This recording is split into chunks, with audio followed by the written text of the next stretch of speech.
नमस्कार, welcome to world of studies. World of studies में आपका स्वागत है। दोस्तों, काफ़ी लंबे समय से मेरी कोई वीडियो नहीं आ रही थी, उसके लिए I am really sorry for that because कुछ इंटरनल एंड कुछ एक्सटर्नल रीजंस की वजह से मैं अपनी वीडियोस को नहीं बना पा रहा था। चलो अब बिना किसी देरी के, बिना किसी टाइम वेस्ट के स्टार्ट करते हैं हम क्लास 10th के सिलेबस एसएसटी को, जिसके अंदर आज हम पढ़ने जा रहे हैं चैप्टर नंबर 1 हिस्ट्री। क्योंकि हिस्ट्री एक ऐसा टॉपिक है जिसे हम लोग बहुत मुश्किल से समझ पाते हैं। ठीक है, तो अब हम चाहते हैं हिस्ट्री के चैप्टर नंबर 1, जिसका नाम है द नेशनलिज्म इन यूरोप। दोस्तों, चैप्टर शुरू करने से पहले हमें ये जानना बहुत ज़्यादा ज़रूरी है कि जो वर्ड हमने यूज़ करा है नेशनलिज्म, जिसे हिंदी में हम बोलते हैं राष्ट्रवाद, इसका मतलब क्या होता है? दोस्तों, इसका मतलब होता है कि हमारी कलेक्टिव जो फीलिंग रहती है वो किसी एक चीज़ के प्रति रहती है। The collective feeling of a community that makes a nation. Nation के प्रति जो आपकी कलेक्टिव फीलिंग रहेगा उसे हम क्या बोलते हैं? नेशनलिज्म बोलते हैं। अब दूसरा क्वेश्चन आता है कि मैंने एक टर्म इसमें यूज किया था नेशन, या जिसे हम स्टेट बोलते हैं, राष्ट्र या आपका राज्य। आप इससे क्या समझते हो? एक पर्टिकुलर ऐसा ग्रुप जहां पर लोग कुछ ना कुछ कॉमन चीजें शेयर करते हो। ठीक है, भले आपका लैंग्वेज हो, कल्चर हो, ट्रेडिशन हो, आपका ड्रेसिंग सेंस हो, या आपके खाने का ही सेंस क्यों ना हो, आपका ट्रेडिशन एक्सवाइजेड कुछ भी, आपका बस कॉमन होना जरूरी है। जो कॉमन चीजें जब एक साथ आती हैं तभी जाकर आप क्या बोलते हो? Yes, that particular thing is your nation. 19th century के टाइम पे, ड्यूरिंग द 19th सेंचुरी, जो आइडिया है नेशनलिज्म का वो काफ़ी ज़्यादा वर्ल्ड वाइड एक्सपेंड होने लगा था। बेसिकली जो स्टार्ट हुआ था नेशनलिज्म का, जो आइडिया हुआ था वो हुआ था हमारे द फ्रेंच रेवोल्यूशन ऑफ 1789 से। दोस्तों, अगर आप लोगों ने बुक खोली हो तो बुक ओपन करने पर हमें ये पता चलता है कि वहाँ पर एक बहुत बड़ी पेंटिंग बनी हुई। अब आप सोचोगे कि वो पेंटिंग किसके बेसिस पर है? काफ़ी लोग आ रहे हैं, जा रहे हैं, काफ़ी लोगों ने अपने हाथ में झंडा फहरा रहे हैं। जैसे अभी हमारे यहाँ पर अमृत महोत्सव हुआ था हमारे इंडिया के अंदर, तो सभी लोगों ने अपने घरों पर झंडा फहराते हैं। वैसे वहाँ पर एक भीड़ जा रही है, उस भीड़ ने अलग अलग कंट्री के झंडे पकड़े हुए थे। ठीक है, फ्लैग आपके हाथों में पकड़े हुए थे। ठीक, अब ये सारी चीजें क्या है क्या नहीं, इसके बारे में थोड़ा सा जान लेते हैं। फ्रेडरिक हमें क्या बताना चाह रहे थे इस पेंटिंग के थ्रू, इस पेंटिंग के माध्यम से फ्रेडरिक हमें क्या बताना चाहते थे? देखो, सबसे पहले हम जान लेते हैं फ्रेडरिक कौन थे। फ्रेडरिक एक आपके फ्रेंच आर्टिस्ट थे जिन्होंने 1848 के अंदर ये जो सीरीज है, इस सीरीज को प्रिपेयर किया था बेस्ड ऑन हिज ड्रीम। उन्होंने अपने ड्रीम में जो भी चीज़ उनके ड्रीम में था, दोस्तों, क्योंकि हमें हमारा ड्रीम वैसे पूरा याद रहता नहीं, बट ये सोचिए कितने टैलेंटेड आर्टिस्ट थे जिन्होंने उस ड्रीम को पेंट किया था इन कंप्लीट सीरीज में। ठीक है, देखो इसमें कुछ आपके पॉइंट्स हैं जो मैंने यहाँ पर नोट डाउन करे हैं। ठीक है, फर्स्ट पॉइंट जो है, people of Europe and America marching in a long chain. आप लोग देख सकते हो यूरोप के अलग अलग कंट्रीज के लोग एंड अमेरिका के अलग अलग कंट्रीज, मोस्टली हम जब अमेरिका की बात करते हैं हम यूएसए की बात करते हैं। ठीक है, वहाँ के लोग एंड यूरोपियंस लोग एक साथ में लॉन्ग चेन में मार्च करते हुए आप देख सकते हो। एंड मोस्ट इंपॉर्टेंट चीज़ है, वहाँ पर एक फीमेल पोर्ट्रेट है बना हुआ है, आपके स्टैचू बना हुआ, जिसके सामने वो अपना सर झुकाते हुए आगे बढ़ रहे हैं। They are just showing their homage and honour to that particular idol. Okay, and that particular idol is the Statue of Liberty. वो स्टैचू ऑफ लिबर्टी है जिसके एक हाथ में क्या है? इनलाइटमेंट ऑफ टॉर्च, और दूसरे हाथ में उनके पास में कुछ चार्टर्स हैं। जो चार्टर्स क्या है? आपके राइट्स है। What are the rights of the citizens, ये सारे के सारे उसके अंदर लिखे हुए हैं। ठीक है, और साथ ही साथ में आप ये भी देख पा रहे हो कि जो आपकी पेंटिंग बनी हुई है इसमें अलग अलग यूरोपियन कंट्रीज है। आप लोग देख सकते हो अपना, अगर आप लोग ढंग से, अगर आपको रीडिंग का अगर हैबिट है तो आप you can identify what are those countries, okay, of Europeans. ठीक है, अगर नहीं पता है तो कोई बात नहीं, बता देंगे, आप चिंता ना करो। ठीक है, आगे बढ़ते हैं थोड़ा सा। आप लोग देख सकते हो कि हेवन स्काई की साइड से, ठीक है, आसमान ऊपर होता है तो ऊपर से कौन कौन आ रहा है? आपके एंजल्स आ रहे हैं, आपके सेंट आ रहे हैं, इवन द गॉड। और मोस्टली आपके यूरोपियंस में आपकी क्रिश्चियनिटी से रहता है, तो क्रिश्चियनिटी की बेसिस पर उन्होंने जीसस क्राइस्ट को वहाँ पर डिस्क्राइब करा है, वहाँ पर पोर्ट्रेट करा है, that they are just giving the blessings to all the people. आया समझ में आप लोगों को? अगर नहीं समझ में तो एक बार पेंटिंग को जरूर देखो आप लोग। ठीक है, ये जो लॉन्ग चेन जो चल रही है, इसको जो लेड कर रहा है, दैट इज इनके जो लीडर है, जो आपके फ्रंटियर में जो चल रहे हैं, वो कौन है? आपके यूएसए है, स्विट्जरलैंड है, एंड इन दोनों को फॉलो कौन कर रहा है? जर्मनी एंड फ्रांस फॉलो कर रहा है। और उसके साथ में और उन्हीं लोगों को कौन फॉलो कर रहा है जानते हैं? Austria, then kingdom of two Sicilies है, लंबर्ग है, पोलैंड है, इंग्लैंड है, आयरलैंड है, Hungary and then the Russia. ये सारे के सारे कंट्री के जो लोग हैं, ये भी उस चेन के अंदर आपके देखने को आप देख सकते हो, यू कैन एबल टू सी, वो सारे एक दूसरे को फॉलो करते हुए आगे जा रहे हैं। दैट इज यहाँ पर आपके ब्रदरहुड की फीलिंग बताया गया है, जो आज की तारीख में हमारे यहाँ पर बहुत कम देखने को मिलता है। दोस्तों नेक्स्ट टॉपिक है द फ्रेंच रेवोल्यूशन, जो आप लोगों ने क्लास 9 में पढ़ा होगा। आई होप कि आप लोगों ने क्लास 9 में वो सारे टॉपिक्स नहीं पढ़े होंगे, ठीक है, कोई बात नहीं, थोड़ा सा चलो हम इसको आइडिया ही लेना है, हमें पूरा डिटेल में फ्रेंच रेवोल्यूशन को नहीं पढ़ना है, ठीक है। देखो फ्रेंच रेवोल्यूशन के स्टार्ट में क्या होता है कि आपके लुई 16 होता है, ठीक है, वो उसने आपके सोसाइटी को 3 पार्ट्स में डिवाइड करा रहता है, ठीक है। तो ये सारी चीज़ें हम ऑलरेडी 9th क्लास में पढ़ चुके, बट हमें क्या पढ़ना है, इसका मेन आइडिया जो निकला है पूरे फ्रेंच रेवोल्यूशन का, वो क्या है? आपके नेशनलिज्म में। तो नेशनलिज्म के बेसिस पर ही हमें ये टॉपिक समझना है, ठीक है। चलो देखो सबसे पहले तो देखो आउटकम्स क्या क्या रहा। पहला है कि French became the common language. जो पूरे जो फ्रांस था, उस पूरे फ्रांस में क्या था, जो फ्रेंच थी वो एक कॉमन लैंग्वेज बन चुकी थी।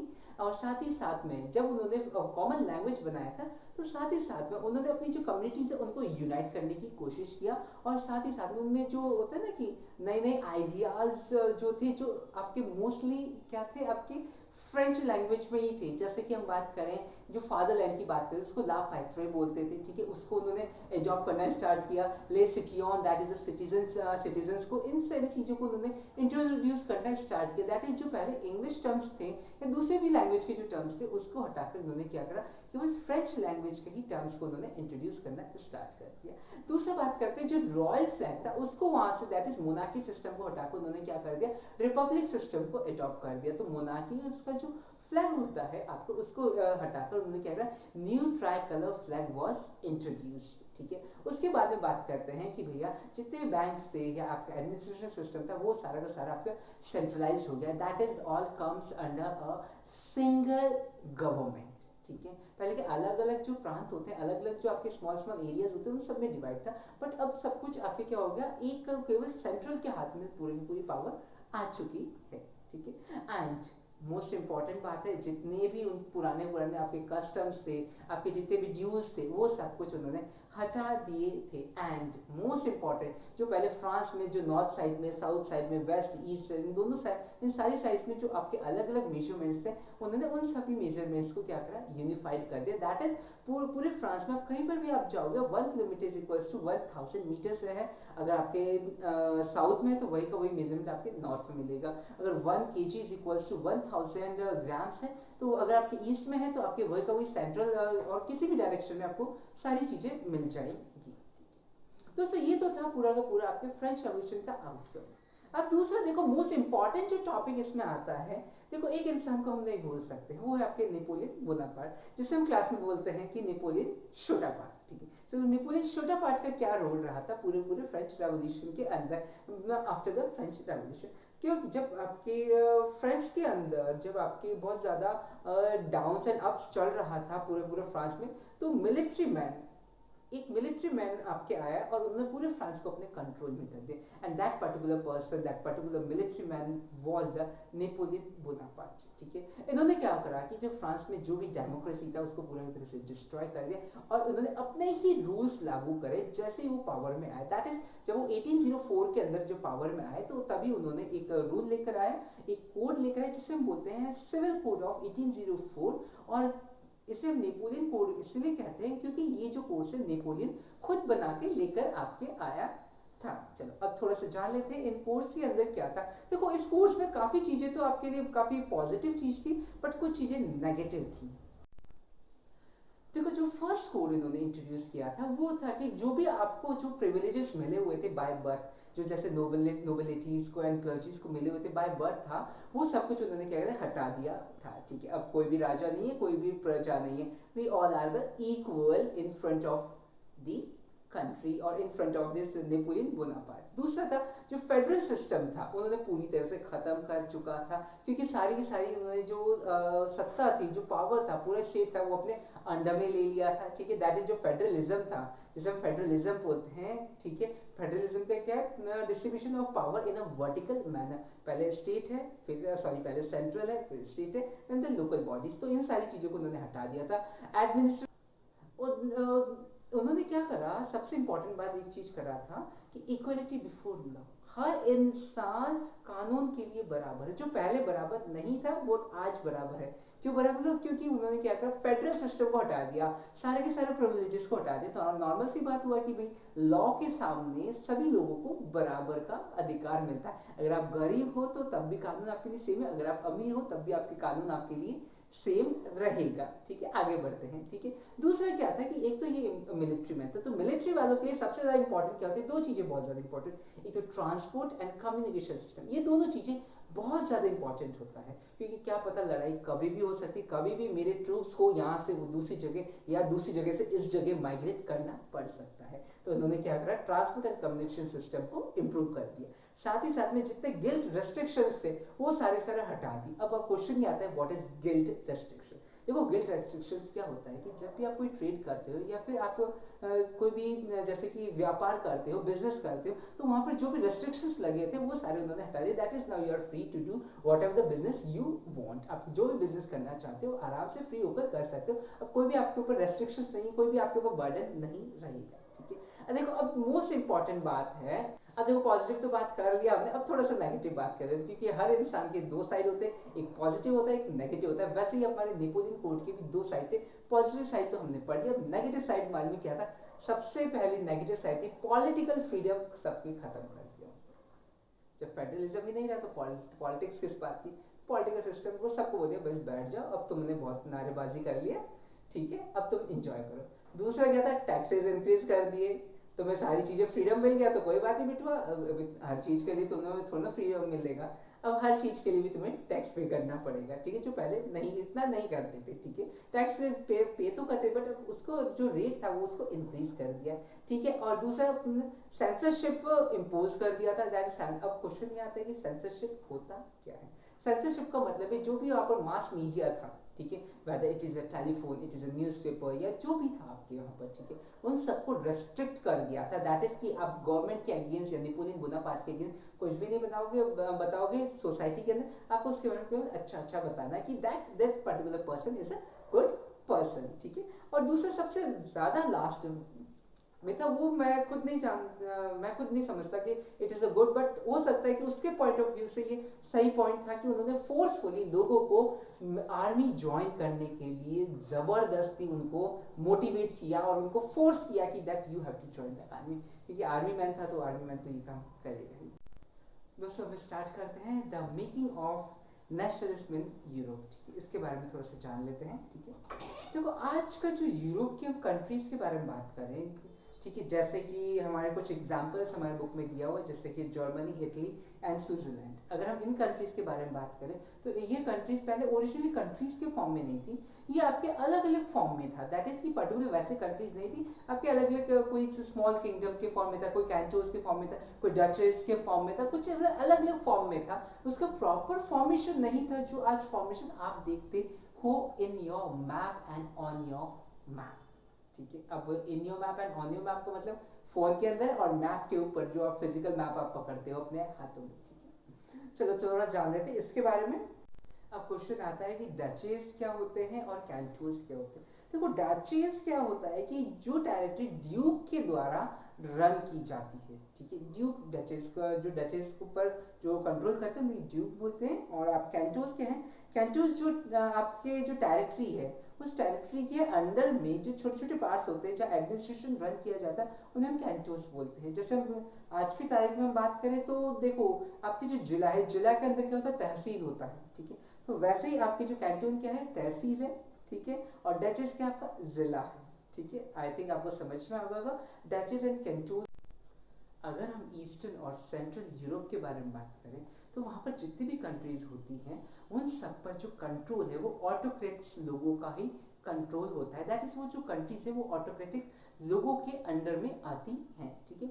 वहाँ पर जो सभी लोग, जितने लोग वहाँ पर रहते हैं, हालांकि सारे ऑटोक्रेटिक्स लोगों के अंडर में ही आता है वहाँ पर पूरी कंट्री, बट वहाँ पर जो लोग रहते हैं उन सब में कुछ भी कॉमन देखने को नहीं मिलता है, ठीक है। That is they don't possess any common culture or any collective feeling among all the people living in these particular areas। कौन से एरियाज के बारे में बात करा, एक तो सेंट्रल एंड दूसरा कौन से बात किया था, ईस्टर्न यूरोप के बारे में बात किया था, ठीक है।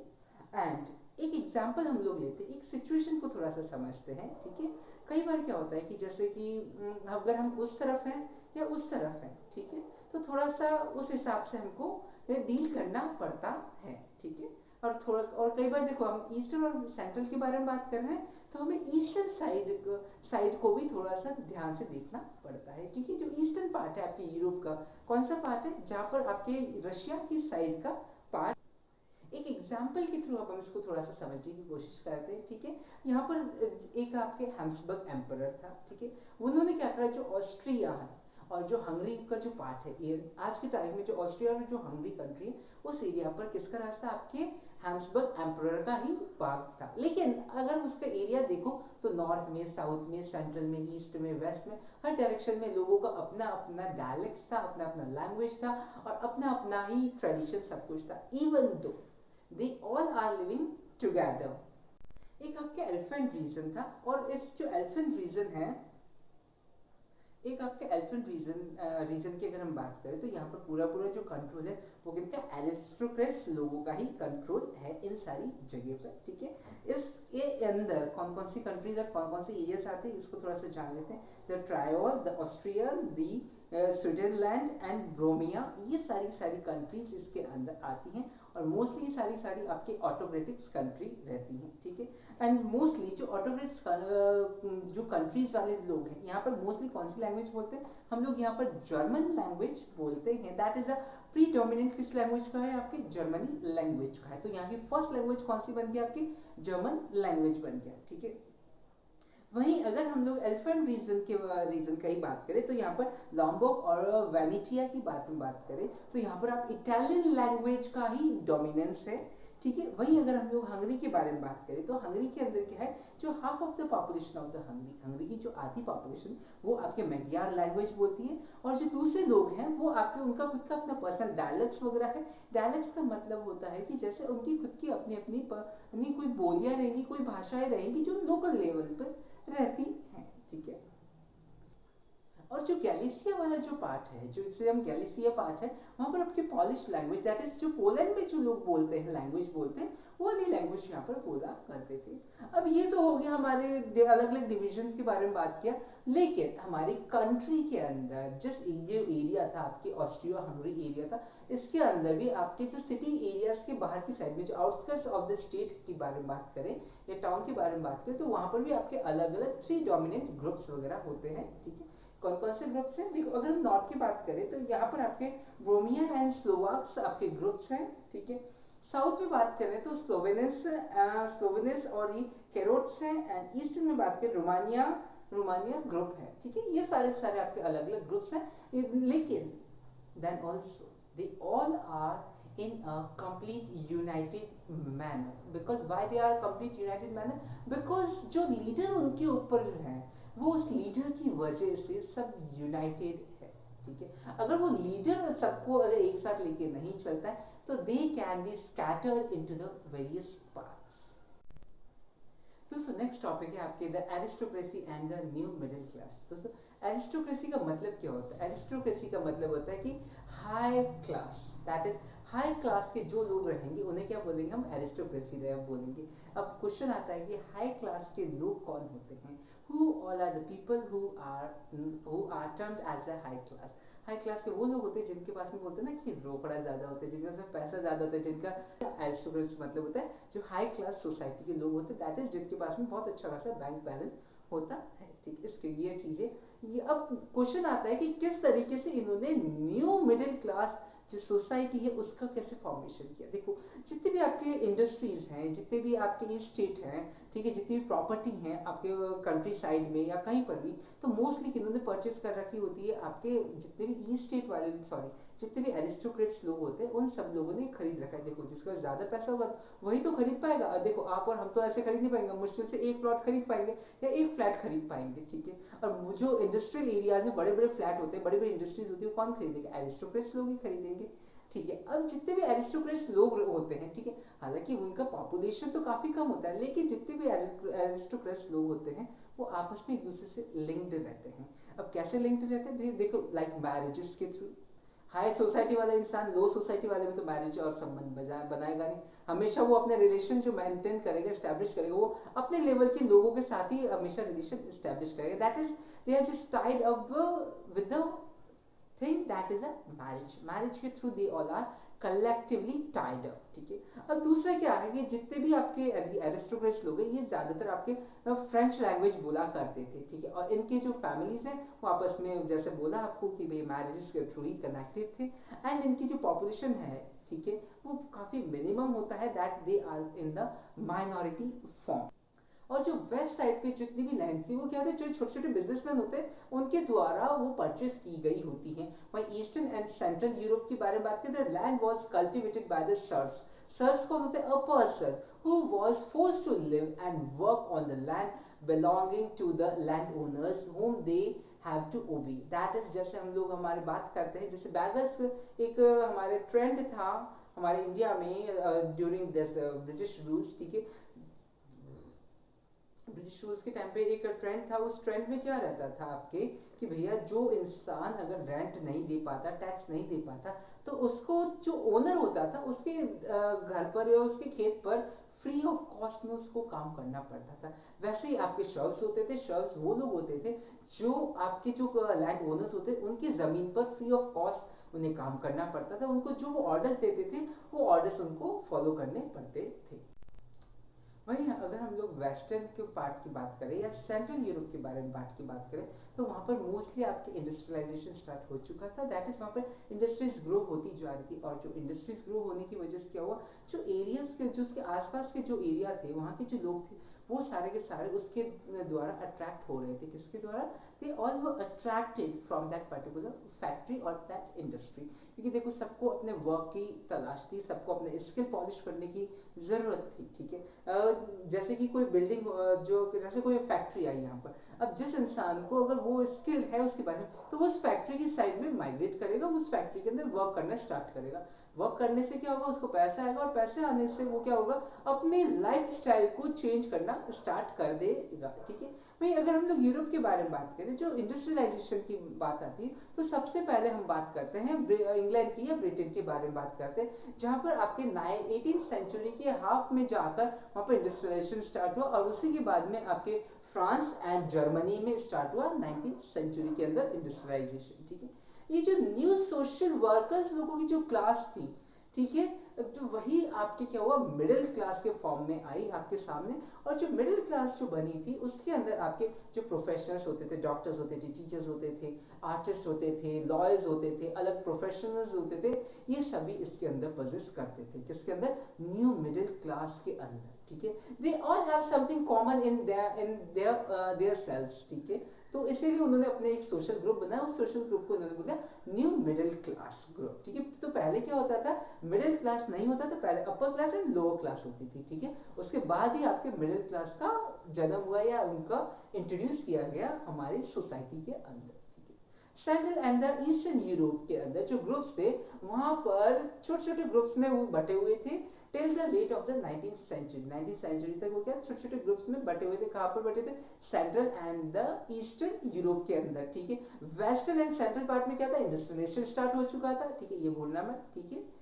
एंड इसके अंदर ऑलरेडी जैसे मैंने बात करा था कौन कौन लोग इसके अंदर इंक्लूडेड थे, किसमें?